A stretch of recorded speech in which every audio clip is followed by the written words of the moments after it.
In this video, we're going to be going over the 3 types of packaging suppliers and vendors, and then also share with you where and when you should be using one or the other.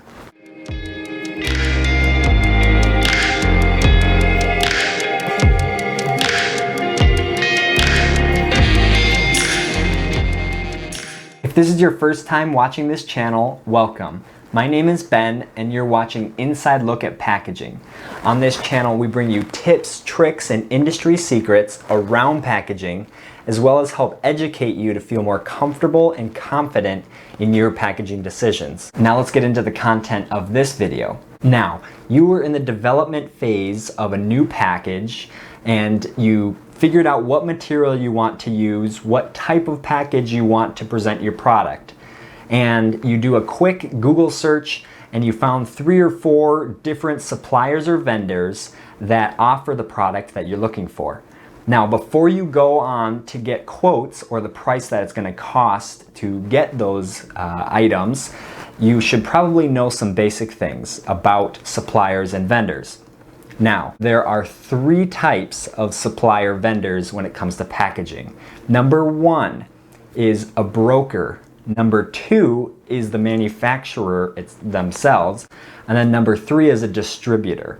Now, let's jump into broker, talk through just a little bit what the benefits are, what they offer you as a service, as well as how you can identify them and know of those companies that you found online if they're a broker, a manufacturer, or a distributor. Now, a packaging broker, they are going to be a company that buys packaging materials and all types, and then they will have maybe a warehouse. They store those for you. This could be custom items for you specifically. These could be stock items. Their main goal is to get you everything you need for your packaging needs. So this could be from the film, the tray, the lid, the carton, the master case, or the shipping box. All of that, they can hold all of that for you and be kind of your one-stop shop for your packaging.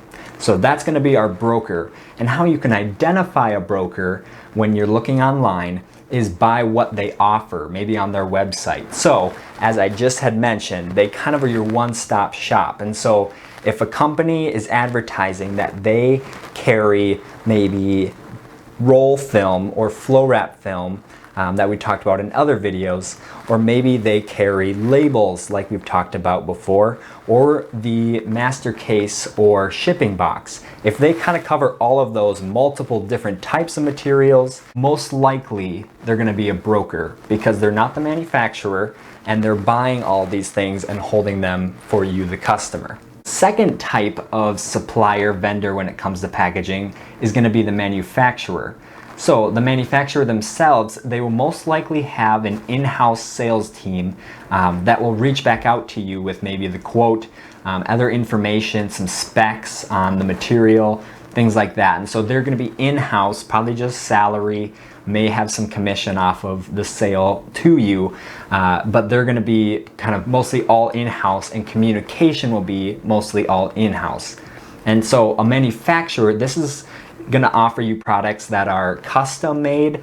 Obviously they're the ones, on the line. If it's going to be pre-printed, things like that, they're going to offer you that, as well as they offer stock options.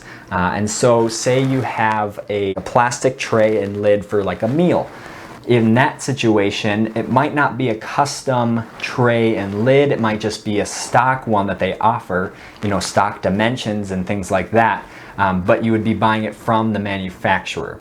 Now let's go into the third option for suppliers and vendors, and that is going to be a distributor. Now, a distributor is similar to the broker, but they're going to be a little bit larger scale. And so kind of the main thing about distributors, they're going to buy those stock options. So as we just mentioned with the manufacturer, those trays and lids maybe that are just common sizes, they're going to buy a bunch of those and then keep them in a warehouse. So when you place your order, they have it available and they're just going to ship it right to you.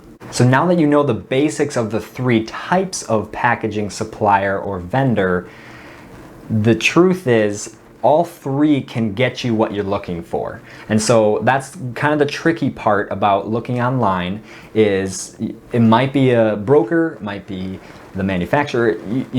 It's hard to know. And so while you're in conversations with them, you will kind of figure that out. Maybe it's a broker if they offer a lot of different products.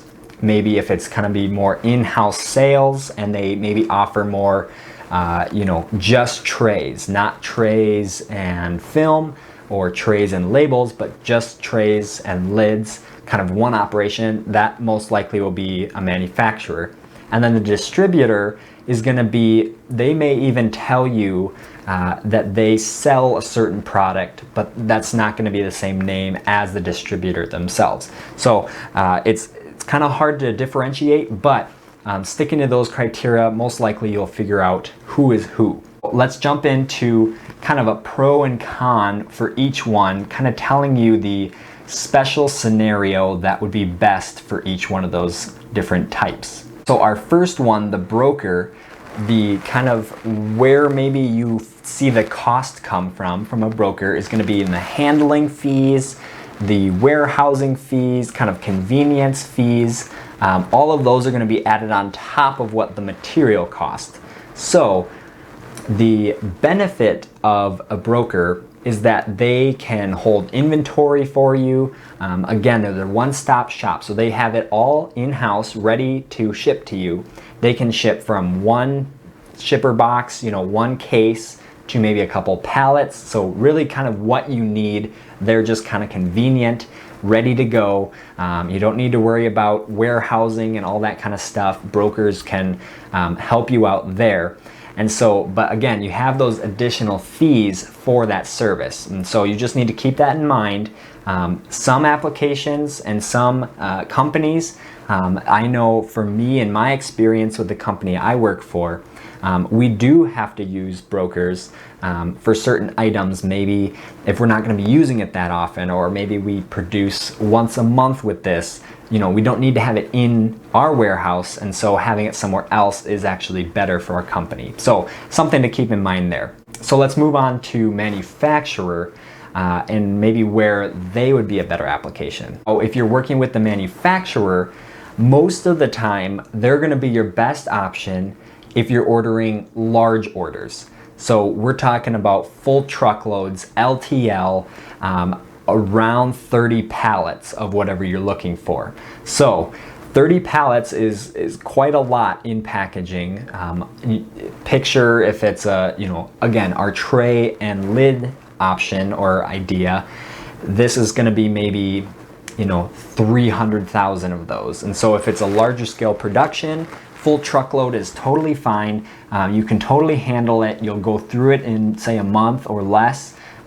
Working directly with the manufacturer is going to be definitely an advantage.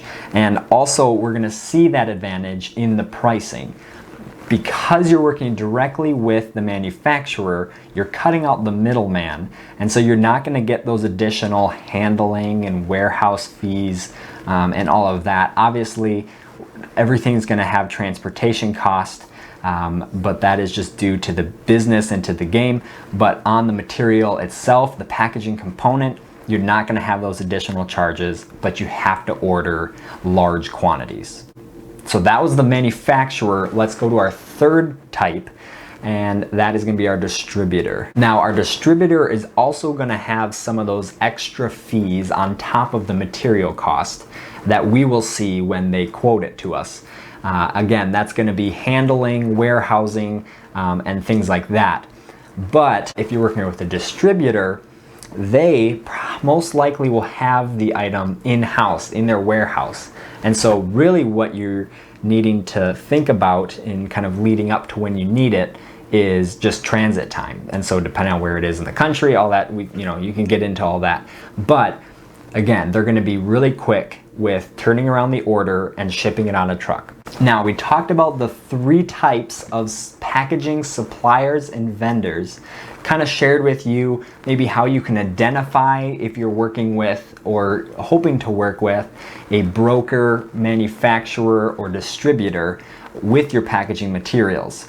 Now, again, at the end of the day, it comes down to what your needs are. If it's going to be convenience, you're going to pay a little bit more for that. And if you need smaller quantities at a time, again, you're going to pay a little bit more for that. I hope you're able to find some value in that video talking about the 3 types of packaging suppliers or vendors. If you have questions, leave them down in the comments below. I would love to get back to you, as well as if you would hit the like button and subscribe to the channel. We'll be sending a lot more content your way, answering those questions. So keep them coming, and we'll see you next time. Thanks.